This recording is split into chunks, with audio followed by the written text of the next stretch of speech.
दोस्तों शुरू करने से पहले डिस्क्लेमर कि वीडियो सिर्फ और सिर्फ एजुकेशनल पर्पस के लिए है, इन्वेस्टमेंट एडवाइस नहीं है। तो वीडियो को देखकर आप सीख सकते हो और इन्फॉर्मेशन को ले सकते हो। पिछले वीडियो में दोस्तों हमने बातचीत की है कि निफ्टी का बॉटम कहाँ पे बन सकता है, प्लस हम उसको किस तरह से देख सकते हैं पास्ट का टेक्निकल एनालिसिस के जरिए मैंने आपको समझाने की कोशिश की है। साथ में ईरान ने 3 शर्तें दी है यूएस को। अगर वो शर्तें मान ली जाती हैं तो ठीक है, फिर वॉर खत्म हो सकती है, लेकिन अगर वो शर्तें नहीं मानी जाएगी तो फिर यहाँ से चीज़ें और भी खराब हो सकती हैं। वो चीज़ आप इसमें देख सकते हैं। सो क्वेश्चन दोस्तों ये बनता है कि आज तो चलो गिरावट हो गई, लेकिन क्या कल भी मार्केट में गिरावट देखने को मिलेगी? क्योंकि एक इंडिकेटर है जो हमेशा काम आता है ब्लैक फ्राइडे का, क्योंकि 2 दिन जब भी मार्केट बंद होता है, बेयर मार्केट के अंदर सेलिंग होती है फ्राइडे के दिन, क्योंकि 2 दिन कुछ भी हो सकता है, इन्वेस्टर्स होल्ड नहीं करते हैं ओवरनाइट पोजीशंस या फिर 2 दिन की पोजीशंस को। सो चेक करते हैं कि कल मार्केट के अंदर क्या हो सकता है, क्या कुछ डेटा भी के समय देखने को मिल रहा है। सो फर्स्ट और सबसे इंपॉर्टेंट डेटा इन्फ्लेशन का डेटा। कल हमने देखा यूएस का सीपीआई इन्फ्लेशन जो कि ठीक था, लेकिन इंडिया का जो इन्फ्लेशन है वो काफ़ी खराब आया है, यानी काफ़ी ऊपर आया है। आप देख सकते हैं रिटेल इन्फ्लेशन जा चुका है 3.21% तक फरवरी में, हायर देन जनवरी। लेकिन यहाँ पे देखा जाएगा कि एक्सपेक्टेशन क्या थी और उसके हिसाब से कितना इन्फ्लेशन बढ़ा है।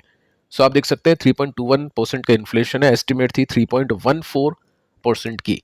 और ये तो जस्ट अभी शुरुआत है, क्योंकि फरवरी के महीने में इतना इम्पैक्ट हुआ नहीं है। अब नेक्स्ट मंथ का इन्फ्लेशन हम देखेंगे और उसके बाद भी अगर वॉर कंटिन्यू चलती है तो उसका भी इन्फ्लेशन देखना पड़ेगा। सो यस, डेटा बोल सकते हैं डेटा अच्छा नहीं है और इसका इम्पैक्ट होगा कल नेगेटिवली मार्केट के अंदर। इसके बाद में आगे चलते हैं, यहाँ पे हम देख लेते हैं कि वॉर की क्या सिचुएशन है और क्रूड में क्या हलचल है। सो आप देख सकते हैं ईरान ने बोला है कि हम लॉन्ग वॉर के लिए तैयार हैं, और ये जो लॉन्ग वॉर होगी ना, इसकी वजह से क्या होगा, डिस्ट्रॉय होगा वर्ल्ड इकोनॉमी, यानी पूरी दुनिया की जो इकोनॉमी है वो डिस्ट्रॉय होगी। इनको पता है सब कुछ क्रूड से चलता है, क्रूड एक्सपेंसिव होगा, महंगा होगा, तो हर कुछ खराब होगा, सिचुएशन खराब होगी, इन्फ्लेशन होगा, इकोनॉमी डाउन जाएगी।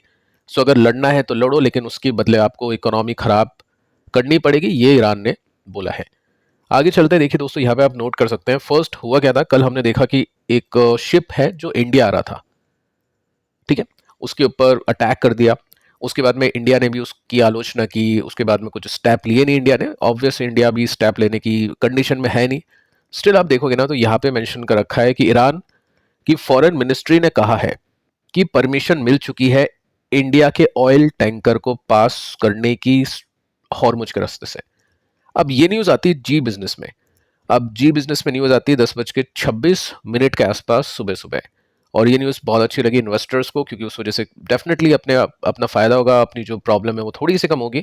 लेकिन उसके कुछ ही टाइम बाद 11:19 पे एक न्यूज़ आती है कि जिसमें ईरानियन सोर्स मना करते हैं कि ऐसा कुछ भी नहीं हमने कहा है, हमने इंडिया को कुछ भी अलाउ नहीं किया है कि वो लेकर जा सके, चाहे वो क्रूड हो या वो कोई और प्रोडक्ट हो, ठीक है।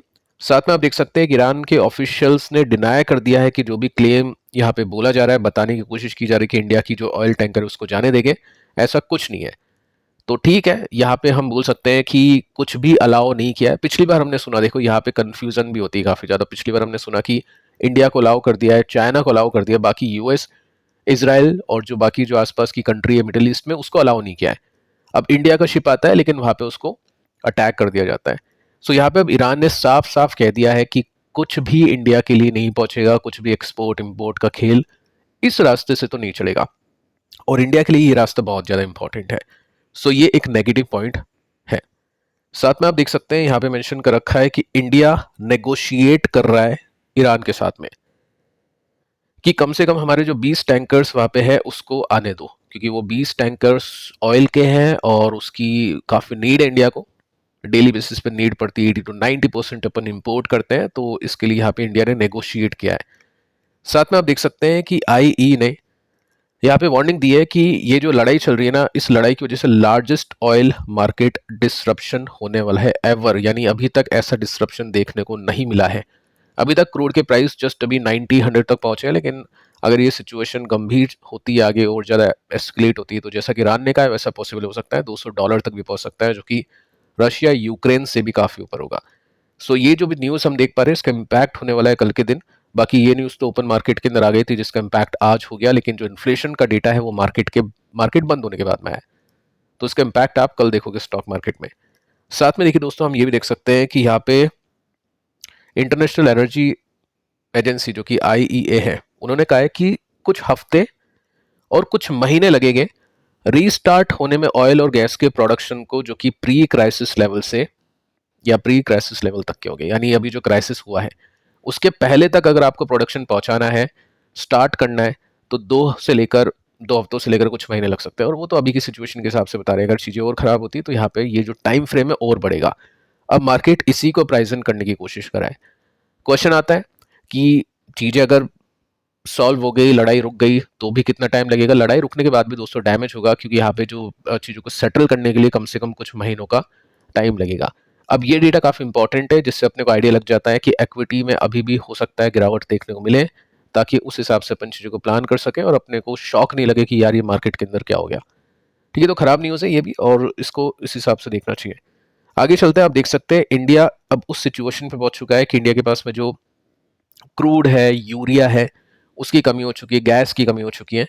सो इंडिया ने रिक्वेस्ट की है चाइना से कि यूरिया दे दो हमको, क्योंकि हमारे पास में गैस की शॉर्टेज हो चुकी है। तो अब देख सकते हैं कितनी प्रॉब्लम है, और ये जो प्रॉब्लम है ना, ये रिलेट करती है इन्फ्लेशन से।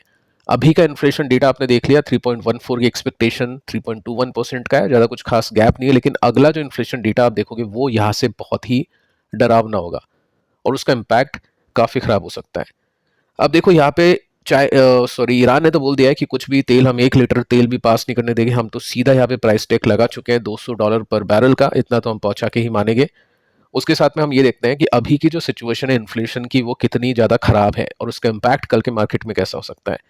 सो करंट सिचुएशन देखें तो अभी भी इन्फ्लेशन आरबीआई की जो टॉलरेंस लिमिट है उससे नीचे है। आरबीआई का टारगेट होता है 4% का, तो उससे नीचे है, 3.21 है, तो कोई दिक्कत नहीं है। साथ में 2 से लेकर 6% की लिमिट होती है, बैंड होता है, 6% के ऊपर जाएगा तो आरबीआई रेट को कट करता है। सो करेंटली अगर आप ऐसा सोच रहे हो कि रेट कट होगी, तो ऐसा कुछ नहीं है, रेट कट नहीं होगी। यहाँ पे आप सिंपल से देख सकते हैं, आगे चल के मैं आपको बता दूंगा। हम ये देखते हैं कि सबसे ज़्यादा इन्फ्लेशन अभी कहाँ से आ रहा है, क्योंकि देखो प्रॉब्लम अपने को ही होगी, मिडिल क्लास को ही होगी।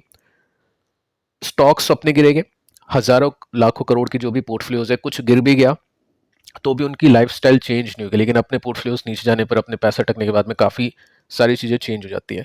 प्लस इन्फ्लेशन की मार भी अपने को ही पड़ेगी, ग्राउंड लेवल पर भी, स्टॉक मार्केट के अंदर भी। सो इसी वजह से मैं आपको कह रहा हूँ कि थोड़ा सा लिक्विडिटी आपके पास में होनी चाहिए, जो भी सिचुएशन है उसके हिसाब से, मार्केट के हिसाब से भी, मार्केट के बाहर के हिसाब से भी। सो यहाँ पे आप देख सकते हैं फूड इन्फ्लेशन इंक्रीज कर चुका है 3.47% तक। फूड्स में क्या आते हैं, वेजिटेबल्स आती है, सब्जियां, दूध, ये सब चीज़ें आती हैं।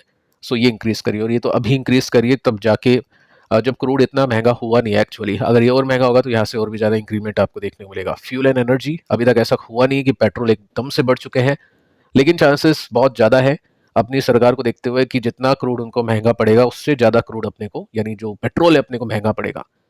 साथ में आप देख सकते हैं प्रेशियस मेटल और ये जो कंज्यूमर आइटम्स होते हैं, ये भी बढ़ चुके हैं। ठीक है, अभी इनमें अच्छी तेजी आ नहीं रही, तो जो भी गोल्ड एंड सिल्वर में इन्वेस्टेड है उनको भी कुछ खास नहीं मिल रहा है। मेन जो है फंडा, वो लिक्विड रखने का भी है इस मार्केट के अंदर। साथ में आप कोर इन्फ्लेशन देख सकते हैं। ये इन्फ्लेशन, कोर वाला जो इन्फ्लेशन है, जिसमें हम फूड को हटा देते हैं, फ्यूल को हटा देते हैं, ये भी 3.4% है। इसका मतलब ये है कि डिमांड नहीं बढ़ रही है, सप्लाई कम हो रही है, सप्लाई शॉक है। तो इन्फ्लेशन का मेन रीजन यही है, जो क्रूड हमको नहीं मिल पा रहा है, गैस हमको नहीं मिल पा रही है। साथ में आप देख सकते हैं कि यहाँ पे क्या है, अब हो सकता है कि रेट कट डिले हो जाए। रेट हाइक नहीं होगी, लेकिन रेट कट डिले होगा, इतना हो सकता है। अभी सेंट्रल बैंक देखेगा कि 4% का टारगेट मैच कर रहा है क्या, ग्रोथ प्रोटेक्टेड है क्या, ऑयल का प्राइस कितना है उसको देखना पड़ेगा। हम भी देख लेते हैं। सो यहाँ पे आप देख सकते हैं ऑयल का जो प्राइस है अभी के समय बढ़ चुका है 8% के साथ में। सो एक ब्रेकआउट यहाँ पे हो चुका है। अगर मैं आपको थोड़ा सा डिटेल में दिखाऊं चार्ट को, तो यहाँ पे आप सिंपली देख सकते हैं कि एक स्विंग पैटर्न बन रहा है, यहाँ पे गिरावट का बॉटम बनता है, और यहाँ से एक ब्रेकआउट हो जाता है, और ब्रेकआउट होने के बाद में वापस से जो क्रूड है अपने हाई पर पहुंचने की कोशिश करे, जो कि 120 बैरल या $120 पर बैरल है। और अगर इसके ऊपर जाता है तो फिर डैमेज काफ़ी ज़्यादा होगा। सो यस, ये काफ़ी प्रॉब्लम की बात है कल के मार्केट के लिए भी और आगे के मार्केट के लिए भी। साथ में दोस्तों जस्ट अभी कुछ टाइम पहले ही एक न्यूज़ आती है कि इंडिया का जो नेगोशिएशन है वो आई थिंक फेल हो चुका है। ईरान के जो लीडर है, नए जो लीडर है, उन्होंने इंसिस्ट किया है कि जो हॉर्मुज का रास्ता है ना, वो मस्ट रिमेन क्लोज्ड, यानी वो बंद ही रहना चाहिए। साथ में आप देख सकते हैं इसकी वजह से ब्रांड क्रूड का जो फ्यूचर है $100 पर बैरल के भी ऊपर पहुंच चुका है, और ईरान के लीडर ने बोल दिया, अर्ज कर दिया है कि कंटिन्यू, ये क्लोज ही रहेगा। इसका मतलब यही है कि इंडिया को भी नहीं जाने दिया जाएगा। एक्चुअली देखते हैं क्या कुछ नेगोशिएशन का आउटकम निकलता है, बट एक्चुअली अभी हम देखें तो डेटा अभी यही बता रहा है कि सब कुछ बंद रहेगा। सो निफ्टी की सिचुएशन आपको बता चुका हूँ, काफ़ी वीक है, और साथ में जो सपोर्ट है उसकी भी हम बातचीत कर चुके हैं, डिटेल में आप पिछले वीडियो में देख लेना। इससे पहले वाली वीडियो को भी आप देख सकते हैं। मिलते हैं नेक्स्ट वीडियो में, तब तक के लिए बाय बाय।